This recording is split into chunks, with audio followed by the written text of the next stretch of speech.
السلام عليكم ورحمة الله وبركاته. طلابنا حبايبنا في كل مكان، ازيكم عاملين ايه؟ يا رب تكونوا بخير وصحة سعادة وافضل حال يا رب.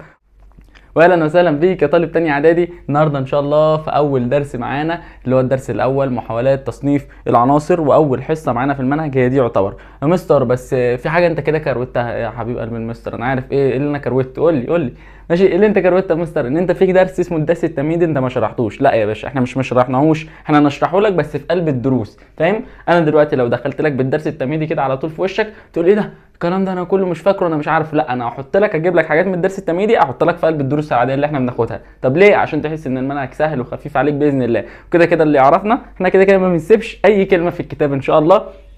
فانت اسمعنا بس كده بتركيز، تمام؟ وفتح دماغك معايا. ولو انت معاك كتاب معلمي اللي هو الكتاب بتاعنا افتحه معانا على الدرس الاول عشان تبقى قاعد شايف في الكتاب، تمام؟ في ملحوظه عايز تزودها في اي حاجه تبقى تزودها. طب لو مش معاك الكتاب وعايز تطلبه اطلبه من الارقام اللي هتظهر دلوقتي على الشاشه. ويلا كده سمي الله معانا وقول دعاء مذاكرتك ويلا بينا نبدا الحصه. عندنا الدرس الاول بيقول لنا ايه؟ بيقول لنا حاجه اسمها محاولات تصنيف العناصر. يعني محاولات تصنيف العناصر، تعالى كده نشرح واحده واحده بالتفصيل. دلوقتي يا باشا انت لو قاعد في اوضه مش مترتبه، ازاي يا مستر اوضه مش مترتبه؟ اوضه مكركبه، اوضه كلها على بعضيها، تمام؟ هتحس ان انت ايه، مش مرتاح نفسيا وعايز تقوم تروقها، صح؟ سيبك منك انت ممكن تكون معفن عادي ومش عايز تروقها عادي، ماشي؟ هتقول لي مثلا انا مرتاح كده، لا يعني انا دلوقتي لو انا قاعد في اوضه مكركبه لا انا هحس ان انا عايز ابقى اروقها، صح ولا لا؟ هتقول لي يا مستر تمام. قال لك العلماء بقى عملوا ايه؟ قال لك العلماء لقوا ان العناصر كلها لا ده متكركبه فوق بعضيها. قال لك لا ده احنا لازم نرصها ونرتبها في صوره جداول، نرصها ونرتبها في صوره جداول. فقال لك طب ليه هم ليه عايزين يرصوها ويرتبوها في صوره جداول؟ دلوقتي انا لو قدامي مثلا دولاب مترتب، مثلا هنا الهدوم الصيفي، هنا الهدوم الشتوي، هنا مثلا الهدوم مثلا لونها اسود، كل حاجه مترتبه، تمام؟ هعرف اجيب الحاجه بكل سهوله ولا لا؟ يا مستر اعرف اجيب الحاجه بكل سهوله. فقال لك رقم واحد احنا جاوبناه اهو، بيقول لك تعددت محاولات تصنيف العناصر عند العلماء لدى الجدول الدوري. ليه تعددوا محاولات تصنيف العناصر؟ قال لك رقم واحد لسهوله دراستها، عشان يسهلوا الدراسه بتاعتها. انا دلوقتي مثلا عايز العنصر ده، لا ده انا ادور عليه في الجدول الدوري اهو هو ده العنصر، تمام؟ يبقى اعرف خواصه مثلا من الجدول الدوري او من عدده الذري او من وزنه الذري، لسه هنشوف كل ده دلوقتي. فقال لك رقم واحد علل تعددت محاولات تصنيف العناصر. بيجي لك السؤال بنفس المنظر ده كده، تعددت محاولات تصنيف العناصر ليه؟ رقم واحد لسهوله دراستها، عشان تبقى دراستها سهله على حضرتك. قال لك طب رقم اتنين عشان يشوفوا العلاقه ما بين العناصر وبعضيها، تمام؟ انا عندي ما بين كل علاقه ما بين كل العناصر، علاقه اسمها علاقات فيزيائيه وعلاقات كيميائيه اللي هي الخواص الفيزيائيه والخواص الكيميائيه. فقال لك كده علل محاولات تصنيف العناصر. ليه كان فيها محاولات عديده من العلماء لتصنيف العناصر؟ قال لك لسبب حاجتين، اول حاجه سهوله دراستها، طب تاني حاجه ايجاد العلاقه بين العناصر وخواصها الفيزيائيه وخواصها الكيميائيه، تمام؟ قال لك بقى مين العلماء اللي حاولوا يصنفوا العناصر دولت؟ قال لك انت عندك 3 جداول دوريه هندرسهم السنه دي ان شاء الله. ايه ال3 جداول دولت يا مستر؟ هم سهلين ما تقلقش. اول جدول دوري، ركز في اسماء العلماء، اول جدول دوري اسمه الجدول الدوري لمندليف اللي احنا هناخده النهارده ونخلصه النهارده ان شاء الله. ايه ده يا مستر احنا من اول حصه هنخلص جدول دوري كامل؟ شفت السرعه؟ ماشي. طب تاني جدول دوري اسمه الجدول الدوري المزلي. احفظ مش شرط تركز في باقي الاسماء دلوقتي قوي، بس ركز معايا في اسم، تمام؟ طب تالت جدول دوري هو الجدول الدوري الحديث وهو اللي موجود حتى الان. طب طالما انت عرفت ان كده في جداول دوريه بالترتيب، يبقى في دماغك مثلا اول واحد كان فيه غلطات، طب تاني واحد كان فيه غلطات شويه فصلحوا عليه، تالت واحد بقى المفروض اللي هو الحديث ده هو لغايه دلوقتي هو اللي موجود وقال لك هو ما فيهوش غلطات. طب ماشي يا مستر.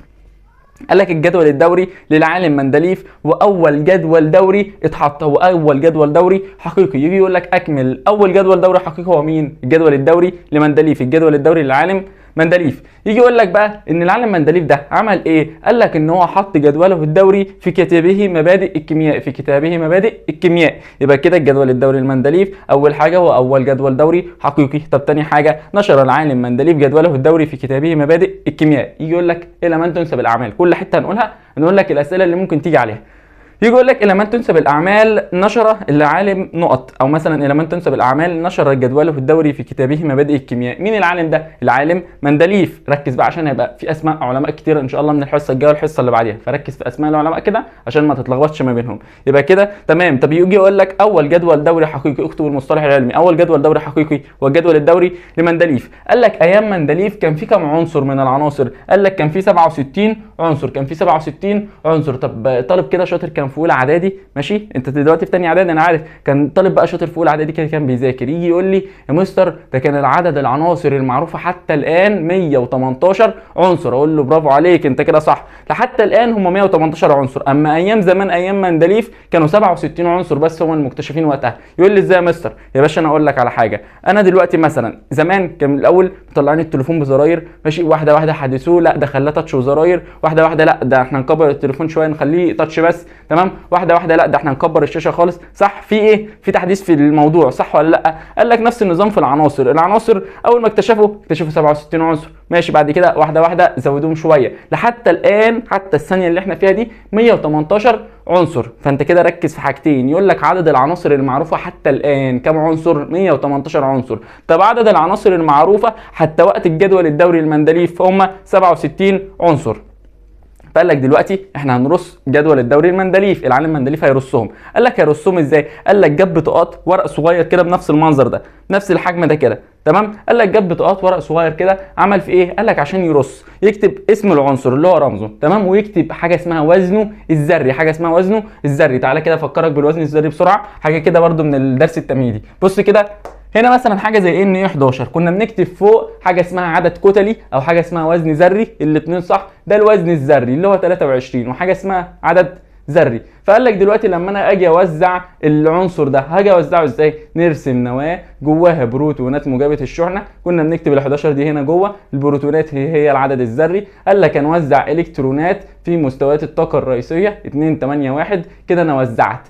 انا عايز هنا بس ده ايه؟ ده كده العدد الايه؟ الوزن الذري. طب وده كده العدد الذري اللي فوق الوزن الذري. فقال لك ان العالم مندليف عدى 67 بطاقه. طب مستر هو ليه ما عدش اكتر من كده؟ يا باشا هو كان وقته كان هم 67 عنصر، هيعد اكتر من كده ليه؟ هو بيعد على حسب العناصر الموجوده قدامه. فقال لك اعد 67 عنصر، تمام، اعد 67 بطاقه لل 67 عنصر دولت. قال لك عمل فيهم ايه ال 67 بطاقه؟ جه رسمهم بنفس المنظر ده. قال لك كتب رمز العنصر، عشان ممكن يجي يقول لك ايه اللي كتبه في البطاقات اللي كانت موجوده المندليف، ايه اللي هو كتبه؟ اول حاجه رمز العنصر، ثاني حاجه وزنه الذري، وزنه الذري لسه قايله لك هنا اهو، تمام. ثاني حاجه درجه انصهاره بقى، درجه غليانه، بعض الخواص بتاعته مثلا الكثافه، درجه المغناطه، الحاجات دي. قال لك بعد كده عمل ايه؟ قال لك هو جمع البطاقات 67 بطاقه معاه موجودين هم، ماشي يا مستر هيعمل فيهم ايه يعني؟ قال لك رصهم ازاي بقى؟ قال لك رصهم في صوره مجموعات رأسيه، في صوره مجموعات رأسيه او في صوره اعمده رأسيه. ازاي يا مستر؟ اديني مثال كده، استنى اجيب لك القلم. قال لك رصهم بنفس المنظر ده كده، ادي مثلا اول بطاقه، تمام، ادي تاني بطاقه، ادي تالت بطاقه، ادي رابع بطاقه، بس طبعا احنا ما فيش مسافه ان احنا نكتب ال 67 بطاقه، تمام. اعتبر بقى ان هو قاعد يرص كده. قال لك رص العناصر المتشابهه في الخواص في صوره اعمده رأسيه تسمى مجموعات، تسمى مجموعات. قال لك رص العناصر او رتب العناصر المتشابهه في الخواص في صوره مجموعات. طب ماشي يا مستر بعد كده عمل ايه يعني؟ قال لك شايف المجموعات دي؟ قال لك ماشي انا رصيت المتشابه في صوره مجموعات. قال لك جه على كل مجموعه قسمها لمجموعتين فرعيتين، قسمها لمجموعتين فرعيتين اهو، ايه وبي. فقال لك ان احنا عندنا العالم مندليف عمل ايه؟ قال لك رتب العناصر المتشابهه في صوره اعمده رأسيه، ده كده الرأسي، انا كده واقف رأسي. طب الافقي يا مستر ازاي؟ اللي هو النايم بنفس المنظر ده، القلم ده كده في صوره رأسيه، تمام. طب كده في صوره افقيه، يبقى انا وانا واقف رأسي، تمام. طب وانا نايم لا ده كده افقي. فقال لك هو رص العناصر ايه؟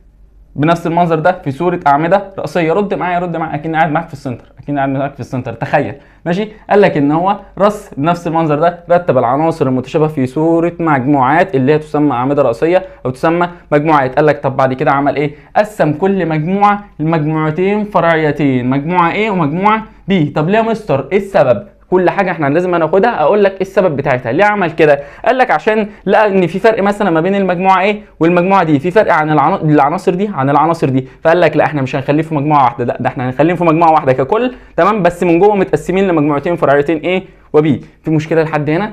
احنا لغايه دلوقتي خدنا ان احنا عندنا محاولات عديده لتصنيف العناصر. طب ليه؟ لسهوله دراستها. طب وايه؟ وايجاد العلاقه بين خواص العناصر وايه؟ بين العناصر وخواصها الفيزيائيه والكيميائيه، تمام. طب عندي اول جدول دوري حقيقي هو الجدول الدوري المندليف، تمام. طب نشر مندليف جدوله الدوري في كتابه مبادئ الكيمياء، إلى من تنسب الأعمال نشر جدوله الدوري في كتابه مبادئ الكيمياء والعالم مندليف. قال لك عندنا كام عنصر وقته في هذا؟ تمام، قال لك 67 عنصر. قال لك يبقى مندليف هيعد كام بطاقة عشان يعمل جدوله الدوري؟ قال لك أعد 67 بطاقة. عمل فيهم إيه؟ رصهم في صورة أعمدة رأسية. تمام، تسمى إيه؟ تسمى مجموعات. يجي يقول لك رتب مندليف العناصر المتشابهة في صورة أعمدة رأسية تسمى نقط. سؤال سهل وبسيط، تسمى مجموعات. قال لك طب البطاقات اللي هو عملها كان شكلها عامل ازاي؟ كان بيبقى موجود فيها رمز العنصر، وزنه الذري، درجه انصهار ودرجه غليان، وبعض الخواص المهمه ليه زي الكثافه وزي درجه مثلا المغناطه والحاجات دي. ماشي يا مستر. قال لك بعد كده جه المجموعات اللي هو رسهم، قسم كل مجموعه مجموعتين فرعيتين A و B. علل. هنا السؤال كده بيجي بنفس المنظر ده كده، يقول لك علل.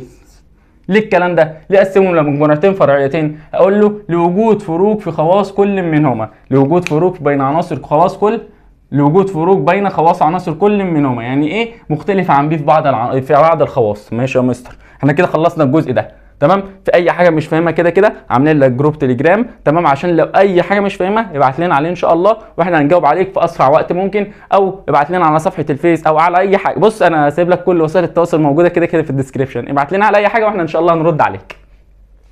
قال لك بعد كده مندليف عمل ايه كده؟ هو رتب في صوره ايه؟ مجموعات. قال لك بعد كده رتب في صوره ايه؟ صفوف افقيه. قال لك جاب العناصر كده رتبها في صوره صفوف افقيه بنفس المنظر ده. تمام، يبقى كده دي صوره اعمده راسيه تسمى مجموعات. طب دي صفوف افقيه تسمى بقى ايه؟ تسمى دورات اهي. يجي يقول لك رتب مندليف العناصر تصاعديا في صفوف افقيه تسمى ايه؟ تسمى دورات. طب واحده يا مستر، هو رتبهم على اساس ايه؟ قال كده على اساس حاجه، يعني هو هنا رتب في المجموعات على اساس العناصر المتشابهه. طب هنا في الدورات رتب على اساس ايه؟ رتب على اساس الاوزان الذريه لبعض العناصر. مش هنا مثلا وزن الذري 23 فهو كان بيرتب كده. طب رتب ازاي؟ يعني ازاي؟ قال لك رتب تصاعديا يعني ايه؟ طالب 5 ابتدائي يجي يجاوبني. تمام، تصاعديا يعني ايه؟ من الصغير للكبير. يعني مثلا هنا وزنه الذري 1، هنا وزنه الذري 2، هنا وزنه الذري 3، هنا وزنه الذري 4، هنا وزنه الذري 5، وهكذا. فرتب العناصر ترتيبا تصاعديا على حسب نقط اوزانها الذريه. ودي انا كاتبها لك بلون مختلف ليه؟ عشان مهمه جدا. خلاص بس والنبي شويه يوم ورا يوم حبيبي. خلاص يا وحش بقى، احنا هنقضيها مغنى طول الليل ولا ايه؟ اخرس بقى، اخرس، احترم الاجرام اللي احنا فيه يا ابو مو. جدا. بص لحد الصبح. ليه يا مستر مهمه؟ عشان انا هاجي الجدول الدوري اللي بعديه، لا ده بيرتب على اساس حاجه ثانيه. الجدول الدوري اللي بعديه، لا ده بيرتب على اساس حاجه ثانيه. فكل جدول دوري بيرتب على اساس حاجه. يجي يقول لك رتب مندليف العناصر تصاعديا في صوره دورات ايه؟ رتبهم على اساس ايه؟ رتبهم على اساس اوزانه الذريه، رتبهم على اساس اوزان العناصر الذريه. طب ماشي يا مستر، رتبهم في صوره صفوف افقيه قلنا تسمى دورات.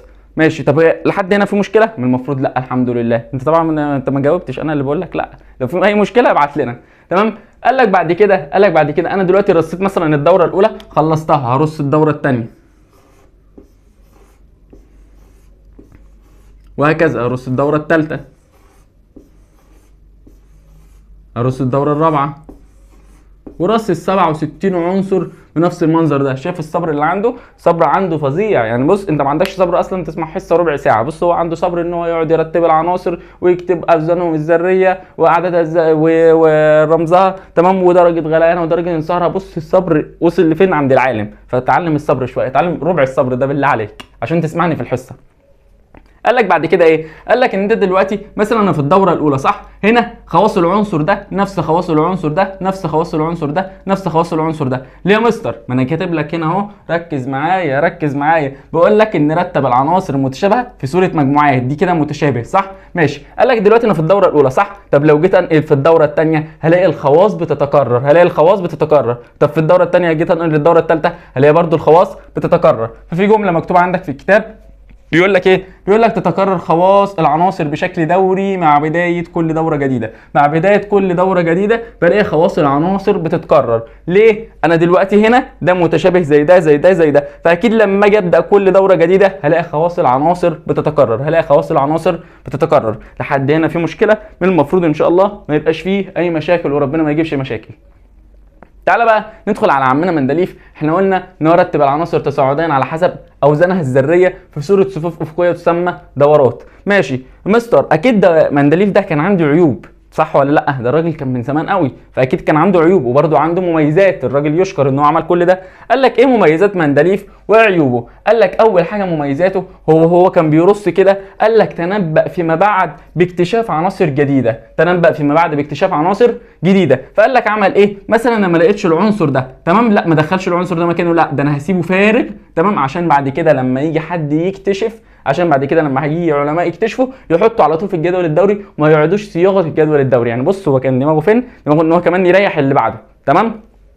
يعني راجل الله اكبر عليه. يبقى كده تنبأ باكتشاف عناصر جديده وترك لها خانات فارغه في جدوله الدوري. هنا سؤال بيجي علل، يقول لك علل ترك مندليف خانات فارغه في جدوله الدوري ليه؟ لانه تنبأ باكتشاف عناصر جديده. على طول اول ما اعمل لك فاصله كده وبلون تاني اعرف ان السؤال ده بيجي هنا علل. يبقى اول ميزه من مميزات جدول الدوري مندليف انه تنبأ باكتشاف عناصر جديده، لذلك ترك لها خانات فارغه في جدوله. طب رقم 2، قال لك ان هو صحح بعض الاوزان الذريه المقدره خطأ لبعض العناصر. قال لك مندليف ما كانش بياخد العنصر كده ويقول لك ده صح، لا ده كان بيراجع عليه كل حاجه. فقال لك ان لقى بعض الاوزان الذريه لبعض العناصر مقدره خطا. يعني مثلا العنصر ده مثلا المفروض يبقى 2، لا ده لقاه ان هو جاي له مثلا 4، لا يبقى كده الوزن الذري بتاعه غلط فخلاه 2. فاهمني؟ يبقى كده صحح الاوزان الذريه المقدره خطا لبعض العناصر. يعني هو ما كانش بياخد العنصر كده وخلاص، لا ده كان بيراجع عليه من اوله لاخره. مش زي واحد قاعد بيتفرج عليا يبقى قاعد في لجنه الامتحان لو صاحبه قال له اعمل دي الف وهو كان مثلا عامل ايه يروح عاملها الف من غير ما يراجع اصلا، هو على طول كده ماشي. يعني بص عالم وكان بيراجع على العلماء اللي قبليه، مش انتوا قاعدين في لجنه الامتحان الكوسه بتاعتكم دي. يبقى كده عندنا مميزات مندليف 2، تمام. اول حاجه تنبأ، تاني حاجه صحح. اول حاجه تنبأ، تاني حاجه صحح. مميزات مندليف تنبأ وصحح، تنبأ وصحح. اول ما اجي اقول لك ايه مميزات مندليف تقول لي تنبأ وصحح، تمام. يعني ايه يا مستر تنبأ وصحح؟ انا مش فاهم حاجه. تنبأ باكتشاف عناصر جديده، تمام، وصحح الاوزان الذريه المقدره خطأ لبعض العناصر. ده كده المميزات بتاعت مندليف. طب ايه عيبه يا مستر؟ يعني ايه العيب اللي هو كان ماشي عليه؟ قال لك اول عيب ان هو اختل بالترتيب التصاعدي في جدوله الدوري. يعني ايه يا مستر؟ يعني بص المفروض ان انا كنت ماشي كده 1 2 3 4 5 6 7 كده، صح ولا لا؟ قال لك لا ده انا مره واحده كنت بلاقي مثلا المنظر ده. بص كده اللي انا عامله 1 2 4 تمام 5 6. ايه ده؟ ده في 3 ناقصه من النص. يبقى كده في خلل في الترتيب التصاعدي ولا لا؟ في خلل في الترتيب التصاعدي اهي. اضطر للاخلال بالترتيب التصاعدي لاوزان بعض العناصر. طب ليه؟ قال لك دلوقتي لا العنصر رقم 3 ده خواصه مش ماشيه مع المجموعه رقم 3، لا ده خواصه المفروض تمشي مثلا مع المجموعه رقم 1. انا بضرب لك مثل. فقال لك لا انا هشيله من 3 هحطه هنا في 1. فانت كده ايه؟ بوظت الايه؟ الترتيب التصاعدي خالص. ليه؟ عشان هو كان ماشي على حسب الاوزان الذريه اهو. اضطر الى الاخلال بالترتيب التصاعدي لاوزان بعض العناصر. علل، بتيجي هنا علل، اقف كده واكتب علل. قال لك لوضعها في المجموعات التي تتناسب مع خصائصها. يعني مثلا خواص العنصر رقم 3 ده كان المفروض يتحط في المجموعه الاولى لو تبعا لخواصه، فقال لك هو حطه في المجموعه الاولى بدل ما يحطه في المجموعه الثالثه. طب انت كده عملت ايه؟ انت بوظت الترتيب التصاعدي اللي انت كنت ماشي بيه. كده انت بوظت الترتيب التصاعدي اللي انت كنت ماشي بيه. قال لك طب رقم 2 ايه الغلط اللي كان عنده يا مستر؟ قال لك رقم 2 اضطر الى التعامل مع نظائر العنصر الواحد على انها عناصر مختلفه. مستر انا مش فاهم حاجه وانت بتكروتني وكده حرام عليك. بص انا بكروتك صح. بص انا دلوقتي مثلا عندي عنصر زي عنصر اللي هو الاتش ده، تمام. اتش عدده الذري 1. انا مثلا مش فاكر اصلا عدده الذري كام يا عم، انا بفكرك اهو، تمام. عندي عنصر تاني اسمه اتش برضه هو نفس الاتش عدده الذري 1. اتش تاني عدده الذري 1. الثلاثه دولت زي بعض صح؟ قال لك لكل عنصر في حاجه اسمها نظائر العنصر الواحد. في كل عنصر حاجه اسمها نظائر العنصر الواحد. يعني هنا عدد الذري 1، هنا عدد الذري 2، هنا عدد الذري 3. ايه ده يا مستر؟ يعني هم كده مختلفين ومتشابهين؟ قال لك ان الثلاثه دولت عنصر واحد بس ايه؟ بس مختلفين في بعض الخواص. انت عارف يعني ايه؟ انا دلوقتي مثلا لابس قميص مثلا لبني في ابيض صح؟ تمام. بكره مثلا هتلاقيني لابس تيشيرت اسود، طب بعده لا هتلاقيني لابس تيشيرت احمر. انا محمد هو ولا لا؟ يا مستر انت هو بس ايه اللي اتغير؟ شكلي من بره بس صح؟ بعض الخواص بتاعتي اتغيرت من بره بس انا نفس الشخص. هل مثلا محمد بقى مثلا عباس؟ لا هو محمد هو. فقال لك ان دي نظائر العنصر الواحد. فهو دلوقتي كان ماشي على حسب الوزن الذري، فاعتبر ان كده ان دولت مختلفين. ما ده 1 وده 2 وده 3. العقل هيقول ايه؟ ان دولت مختلفين. بس هو كان غلط اصلا. هو المفروض ما يمشيش على حسب الوزن الذري. والحصه الجايه المفروض هنعرف ان الصح ايه.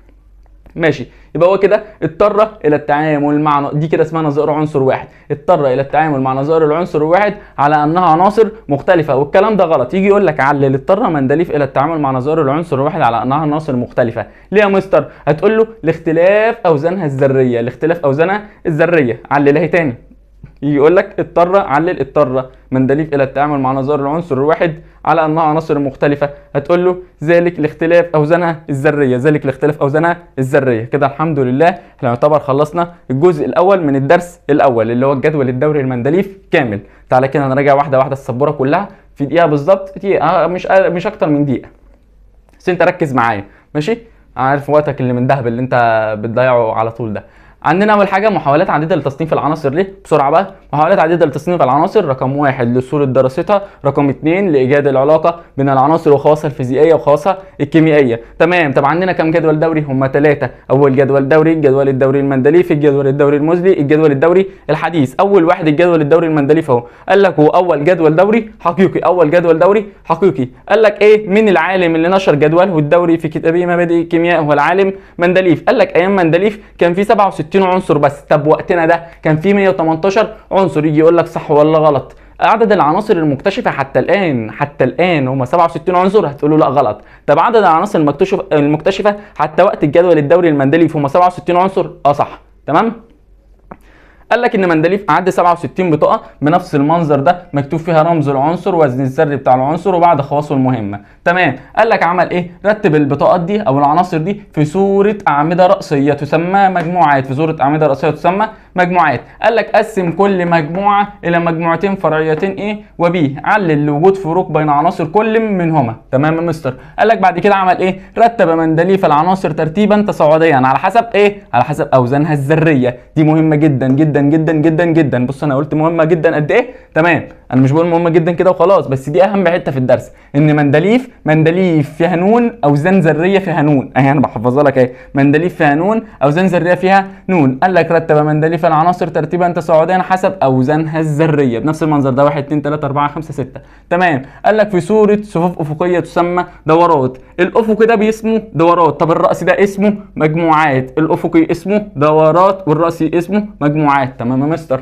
قال لك تتكرر خواص العناصر بشكل دوري مع بدايه كل دوره جديده. انا مش فاهم الجمله دي، انا دلوقتي كنت في الدوره دي صح، بقيت في الدوره الثانيه. خواص ده هو خواص ده، يبقى كده الخواص بتتكرر معايا ولا لا؟ كل ما انتقل ما بين الدورات يا مستر بتتكرر معايا. قال لك عمنا مندليف كل انسان وليه مميزاته وليه عيوبه. ده الطبيعي، انا ليه مميزاتي وليه عيوبي، مثلا حد تاني ليه مميزاته وليه عيوبه، انت ذات نفسك عندك مميزات وعيوب. قال لك مندليف ايه مميزاته؟ تنبأ وصحح. يعني يا مستر انا عايزك تحفظ الكلمتين دول، تنبأ وصحح. تنبأ بايه؟ باكتشاف عناصر جديده. تمام. قال لك طالما هو تنبأ باكتشاف عناصر جديده، ترك لها خانات فارغه في جدوله الدوري. ده سهل على اللي بعده كتير ان هو ساب الخانات الفارغه دي. يقول لك هنا السؤال علل، ترك مندليف خانات فارغه في جدوله الدوري. ليه؟ لانه تنبأ باكتشاف عناصر جديده. الاسئله اللي انا بقولها لك علل دي بتيجي كتير، وان شاء الله هتجيلك في امتحان اخر النص السنه ان شاء الله. قال لك طب رقم 2 من المميزات، صحح الاوزان الذريه المقدره خطا لبعض العناصر. هو ما كانش ماشي كده وخلاص، لا ده كان بيراجع على عنصر عنصر. قال لك طب من عيوب مندليف، قال لك حاجتين، اضطر الى الاخلال بالترتيب التصاعدي. ليه؟ لا مثلا العنصر ده لا ده المفروض يتحط في المجموعه الاولى تبعا لخواصه. تمام. يبقى لا المجموعه الاولى، فاضطر الى الاخلال بالترتيب التصاعدي. علل لوضع العناصر في المجموعات التي تتناسب مع خصائصها. طب رقم 2 من العيوب، اضطر الى التعامل مع نظائر العنصر الواحد. كل دولت واحد، لا ده تعامل معاهم على انهم عناصر مختلفه، تعامل معاهم على انهم عناصر مختلفه. طب ماشي يا مستر، ده ادى الى ايه؟ ان هو اضطر الى التعامل مع نظائر العنصر الواحد على انها عناصر مختلفه، وذلك ايه؟ علل هنا بيجي سؤال علل. قال لك وذلك لاختلاف اوزانها الذريه، وذلك لاختلاف اوزانها الذريه. هنا الاوزان الذريه اهي مختلفه، فقال لك هو كده اتعامل معاهم على انهم عناصر مختلفه. كده الحمد لله خلصنا الجزء الاول من الدرس الاول. فقال وقت ممكن احنا بنحاول نشرح لك عشان عارفين بنقدر وقتك الثمين، يعني انت ما عندكش وقت خالص، فبنحاول ان احنا نسهل لك الموضوع بابسط طريقه ان شاء الله. الصور السبوره طبعا هتنزل على صفحه الفيس وهتنزل على جروب التليجرام، فلازم تبقى موجود في كل الحتت دي. يعني بص انا سايب لك لينك تحت في الديسكربشن في كل وسائل التواصل الخاصه بينا، لازم تبقى موجود على كل الوسائل دي. ليه؟ عشان كل حاجه هتلاقيها بتنزل في مكان، مثلا السبوره هتلاقيها بتنزل على الفيس وعلى التليجرام، فتابعنا ان شاء الله على كل وسائل التواصل دي، وما تنساش تذاكر دروسك اول باول. وكده كده في الكتاب بتاعنا هتلاقي بعد كل جزئيه في حاجه اسمها حل اسئله محافظات، حل اسئله كده انا منقلك من المحافظات عشان ايه تقعد تمخمخ فيها براحتك كده واحده واحده. تمام، يلا اشوفكم دايما على خير، والسلام عليكم ورحمه الله وبركاته.